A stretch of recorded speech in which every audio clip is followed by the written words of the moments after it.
How's everyone doing? Welcome to Tech Talk number 16. It is your host, Jerome Parker, aka Master Shake. Before I get started on today's topic, I would like to remind everyone to please like this video, share with your friends, and subscribe to this channel if you haven't. And please tap that bell, for most of my videos are live streams, and I try to be as interactive as possible. But another thing before we start, for those of you who do not know, I have an ebook coming out May 1st, From Noob to Artisan. It is a full stack web development course using Laravel and Vue.js. Right now, I'm having a pre-sale order. So instead of the normal price of $20, you can buy it for $10. And you also get a special coupon to my store. If you head over to my website, jeromeparker.com, and go over to the shop, you will see it. The link is below in the description. So today, in today's Tech Talk, I want to talk about the importance of teaching the youth to code. I want to share an article with you, and this is from Bloomberg. The article title reads, "This 10-year-old coder is helping Apple catch up with Google in India."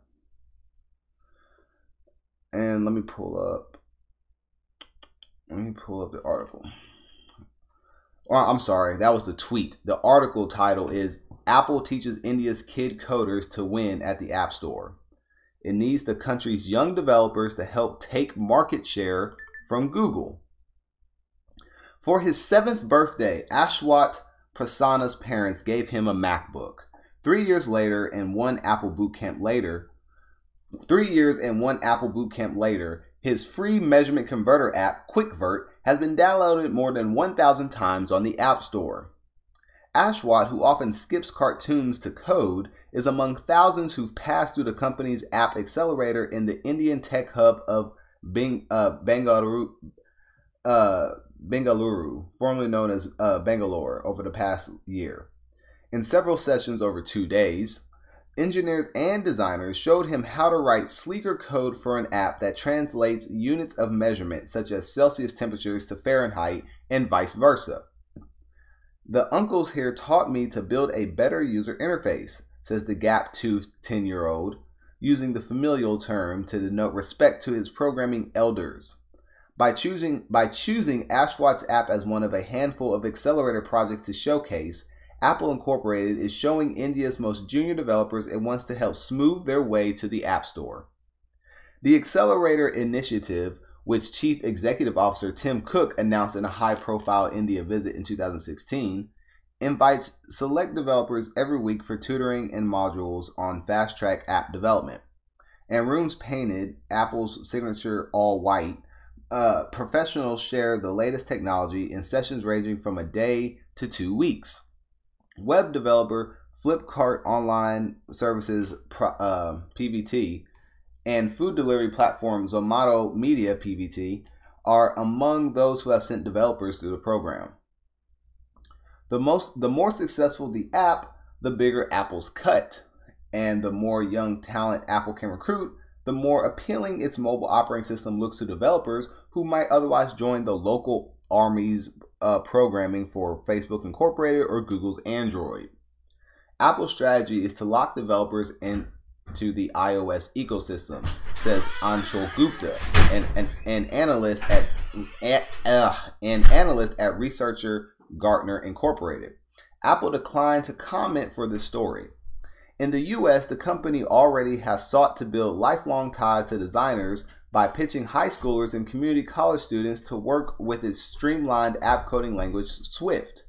In India, the world's fastest growing smartphone market and the second biggest behind China,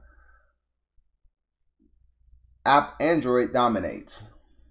Of the 125 smartphones Indians bought last year, about 3.2 million were iPhones. Almost all the rest were powered by Google's operating system. 2 years ago, Google started corralling thousands of young developers with a free government-backed training program offered through a network of public and private universities. And now Apple is playing catch-up. And only now is Apple playing catch-up. India has the world's largest population of people 25 years old or younger, including an unprecedented number of precarious developers. says Ravi Teja Bomar Dipali, CEO of Robosoft Technologies PBT. In the coastal town of Udupi, Robosoft's developers who create apps for companies such as McDonald's Corporated also build them for Apple and Google, but they make more money from the App Store. And while a whole previous generation of Indian programmers became globally known for writing code to order at outsourcing companies, the next generation prefers to push its creative limits. Apple's accelerator, tucked into an office tower in the suburbs north of Bengaluru, is spare and vast, with minimalist modular rooms whose flexible walls can be moved to accommodate a few people or a few hundred. When 16-year-old Harshita Arora arrived from a small town outside Delhi at the end of February, Apple's engineers had plenty of advice in the 2 days she spent with them. They told me how to write code that consumes less device memory, runs faster, and more efficiently, the schoolgirl developer says.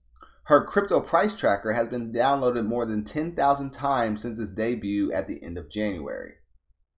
Harshita is already pretty savvy about the economics too. iOS apps are known to earn 4 times more than Android apps, she says.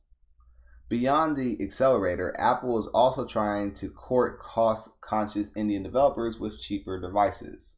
The iPhone maker has begun assembling its budget SE models in Bengaluru and is pushing for more government incentives to set up full-fledged manufacturing operations there.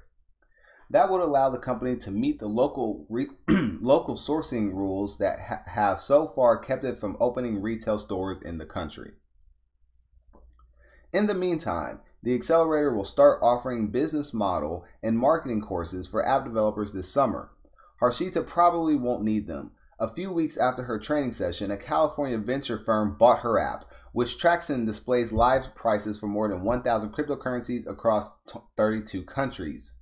Exchanges for an undisclosed price. Wow. Now she's learning artificial intelligence technologies to develop a health-focused product.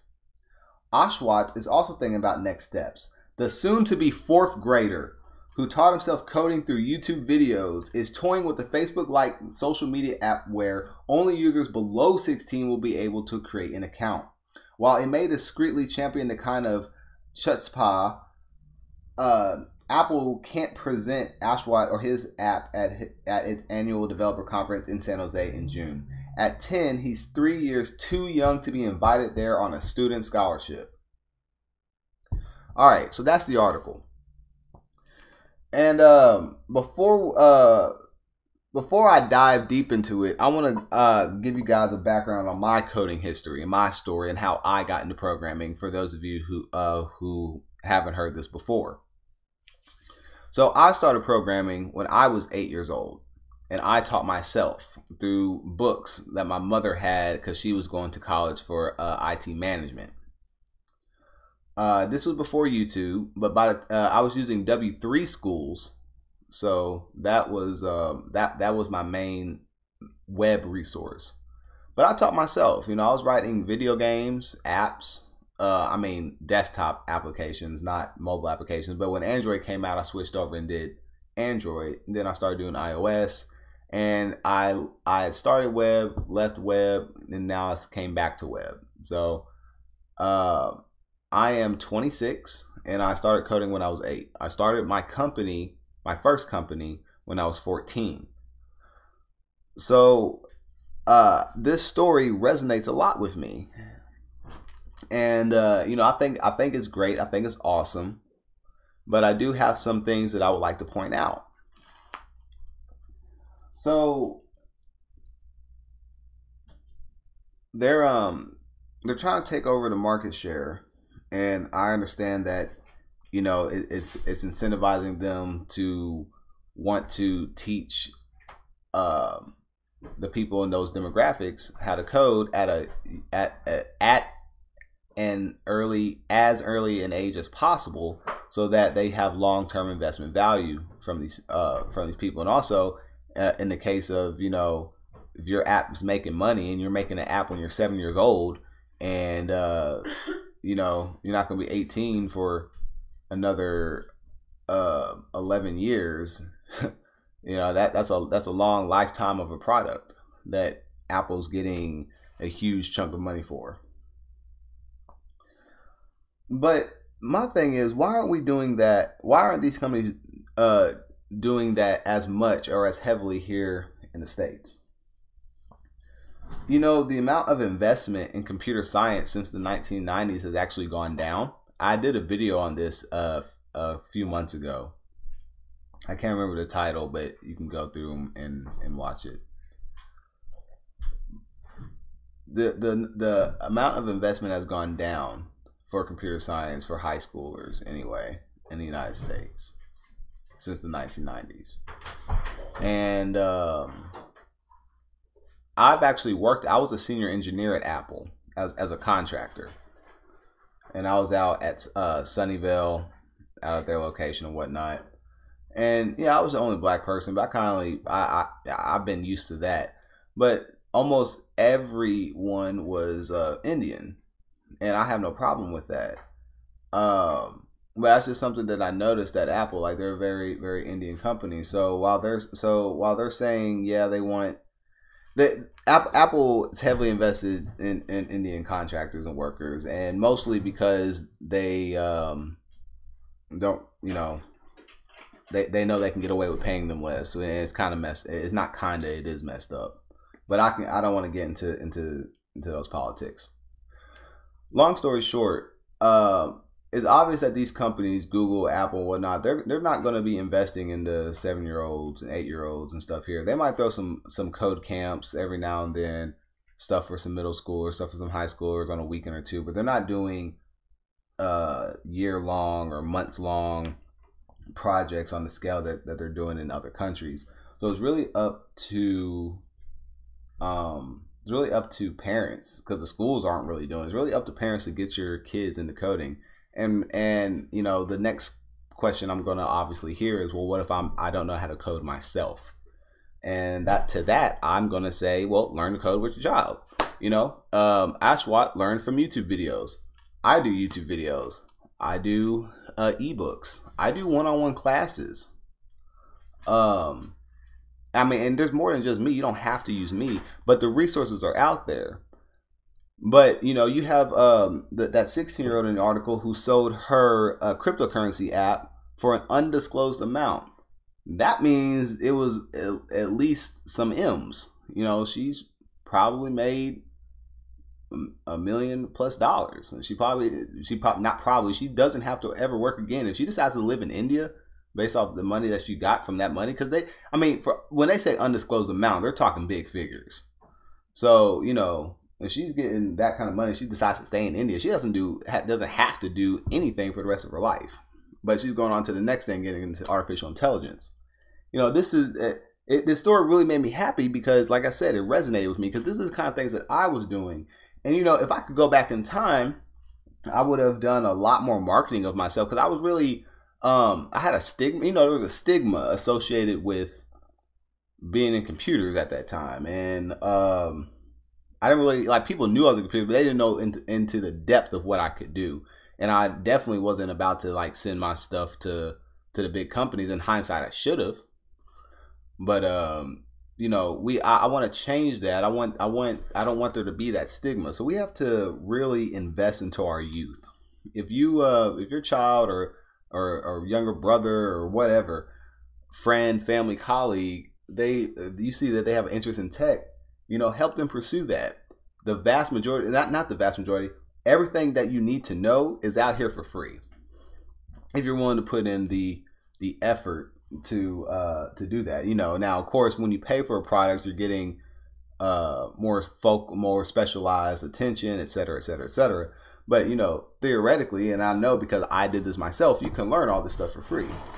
So it's all about and it's not that hard.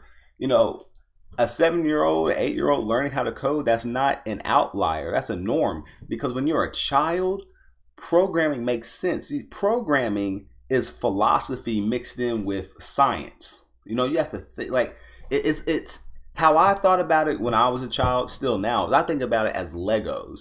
You're taking all these Legos and building up these structures. That's what coding is. And because it's so creative driven, it's easy for children to grasp, if that makes any sense. So I don't see why we aren't doing that on a higher level.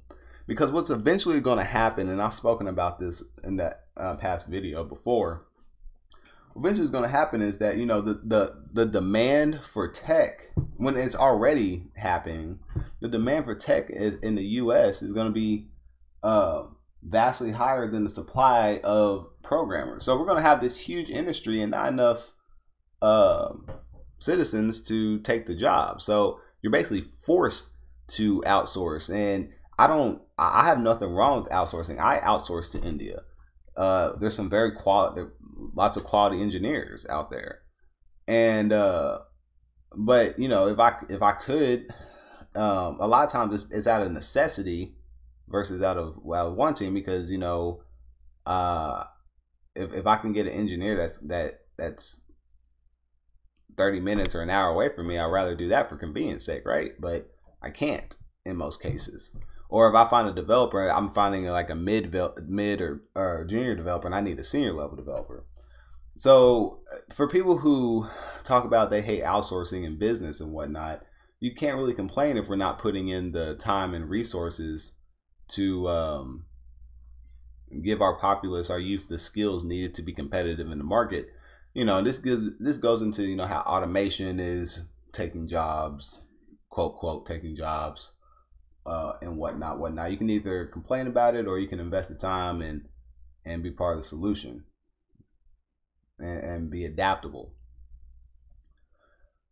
Just look at how a child is with technology. I remember my wife showed me a meme today, or she told me about a meme she saw today, and it was like, no one opens YouTube faster than a 2-year-old who doesn't know how to read. And you know, I thought about it and like busted out laughing because it's so true. You know, you see these kids and they're just picking up stuff, just intuitively knowing how to work with it. We're already equipped. You know, they're already equipped to deal with this. So this isn't going to be a long tech talk. I just basically wanted to get that off my chest. Yeah, I saw that article. I needed to share it. I want everyone to really think about, hey, am I helping someone that I know or myself invest in technology mentally? Or on the flip side, if you're somebody with some money and you see somebody who knows how to code, they need some financing, be that person to help finance them. You know, most people don't need, you know, $100,000-$200,000 to start up an app. A lot of people, you know, put up building the app. If you know how to write an app, that part's free. It's the marketing that people need help with. You know, help them out with $500 so they can put out some Twitter ads. You know, it doesn't have to. I'm not proposing that everyone in the country learn how to code. I think that'd be cool. Just like how everyone who goes to public school knows how to use Microsoft Office Suite. I think everyone should know how to do basic scripting. But whether that happens or not, I don't know. But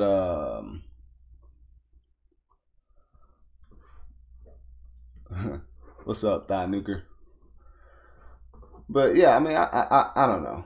I'm saying in some form or fashion, we have to promote tech in our youth. That's pretty much all I got. I mean, I'm gonna leave the phone lines open for a little bit. The phone number is 1 second. The phone number is 502-791-6409. That is 502-791-6409. I'm gonna leave the phone lines open for a few minutes in case anybody wants to call in. Do you have any thoughts? You know, what do you think? You can call in and chop it up for a little bit. Do you think that I'm being do you think I'm right? Do you think that when I say that if we don't start teaching the youth more tech so they can be competitive, that we're basically gonna be locked out of a whole economical sector. Because we're the United States. We're leading in a lot of parts in technological advancement, but as far as like putting stuff out there, but the people who are building it and the vast majority is India and China, which is, like I said, there's nothing wrong with that. But what would happen if China and India decide to just go hard on? I mean, well, China's already doing so. They just go super hard on their tech, bring everybody back, and just kind of be like an isolationist type of economy. They're focusing on that. I mean, it's all global when you're talking tech, right, and internet and whatnot. But instead of sending their engineers over here, their engineers have no reason to come over here because they get everything they need over there. I mean, just a few changes and that could easily be a reality. And if and when that does happen, and like I said, let's say there's this mass exodus of tech workers, they go back to their home countries. And now what are we gonna do? Because like I said, the demand is high, but we don't have the supply. And that's a big problem. Economists said by 2024, there's going to be like 14 million unfulfilled computer science jobs. And that's with the demand rising. I can't remember whatever percentage it was per year or whatnot. It's exponential growth pretty much. And there's still going to be like 14 million unfulfilled jobs by 2024. I read that back in, it was either my senior year of college or freshman year, or my bad, senior year in high school or freshman year in college. It's been a while. But when I see stuff like that, and I'm thinking, like, even with all the outsourcing and stuff that we're doing, we're still gonna have 14 million unfulfilled jobs. I mean, this market, the computer science market, the tech market, it's still just beginning. You got to understand, man. I mean, computers have only been around for oh so long. It's not even been 100 years. It hasn't even been 75 years, I believe. So we're really still in the infancy of this market. There's still a whole lot of stuff. As many things that are automated and embedded with computers, there's still a whole lot of stuff that isn't. There's still a vast majority of the world still doesn't have internet. Imagine what the world's going to be like when there is high accessible internet to everyone in the world, and what that economy is going to look like. Man, look, all these kids out here selling apps, even if they don't make $1 million.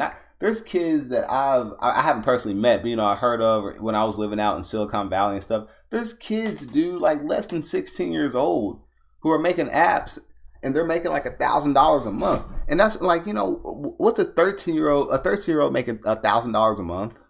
I mean, come on now. Like, these kids can be graduating high school at the age of 18 with hundreds of thousands of dollars off stuff they made themselves. You can't beat that. Off stuff that you can learn for free. It would be in your best interest to streamline, probably go through a code camp or something like that if you're trying to, depending on what your situation is. But you can learn all this stuff for free. And you got a 13-year-old making $1,000 a month off some apps? Come on. I mean, they don't have to pay nothing. They ain't got to worry about no bills. Just think about it. I think every family should have a coder in there. As much as we use apps, we don't all have to. Like I said, I'm not proposing, and I don't expect a world or a country where all of us are programmers, right? Or all of us are tech workers. That's ludicrous. But just like how people talk about residual income, you're like, hey, anybody can own a rental property and make extra money on the side, right? Or you can do it full time. Anybody can write an app, earn some extra money on the side. Anybody can learn how to write an app and write an app for a company or write an app for a friend. Even if you only do like 1 or 2 apps a year, you're just making some side money. It doesn't matter. That's a skill that you can learn. I learned this skill when I was 8 years old. I'm gonna take this skill with me until I die. No one can ever take away from me. I can only get better at it. I can never get worse. Wouldn't you want to give that to your child? At any point in time, if you know how to code, you could, and I'm saying this from experience again, because I've been in a position where I didn't have a job. You can either find a job or you can literally make a job by making an app. I've built apps that have made money on day one. That's a rarity. I don't want to overhype it, but it's possible on day one making money. Now imagine how that made me feel. I mean, that was really the pivot point, and I was like, okay, yeah, apps is what I want to do full time. Like there's nothing, and it was only like something like $25 or something less than it. I might not even been a full 25, but it's the feeling. It's a feeling of freedom. When you're teaching your children how to code, you are giving them a degree of freedom. Think about it. This is pretty much all I want to talk about. I wanted to keep this one short. Tomorrow I'm doing part 4 of the Laravel point of sales app. We're going to be working on subscriptions. You don't want to miss it. Please, if you haven't already, I made a new playlist today, a Laravel point of sales playlist. So you can check that playlist out from step 1 all the way to step 3 that we have so far. Once again, if you haven't been over to the website, it's jeromeparker.com. It's in the description. Check out my From Noob to Artisan ebook. Like I said, May 1st, it is dropping. It's going to be a full stack web development course for $20, guys. $20. I put in hours writing this code for you guys. And I'm only asking for $20. And by the time you're done with this book, you're going to have a portfolio to show to people. You're going to have a portfolio. You're going to have the knowledge to make your own web business, to go and apply for companies like Apple. And one thing I want to remind you guys, I do not have a degree. I don't have a degree. I dropped out of college, and I've never taken, my first job was a senior engineer because I've had so much experience, because I started companies when I was 14, because I started coding when I was 8. When I took my first contract and I was working for, contracting, senior level for Dell out the gate, and I was senior level for Apple. I was the youngest senior engineer on the team. It's doable. You can do it. Do it. If you aren't following me on social media, follow me: Twitter, Instagram, Snapchat, all that good stuff. It's at MasterShake08. It's the same tag for everything. If you're not on my Facebook group, it's facebook.com/JeromeParker. And once again, hit that subscribe button in the lower right corner if you have not already. And I will see you guys tomorrow. Take care and #CodeLife.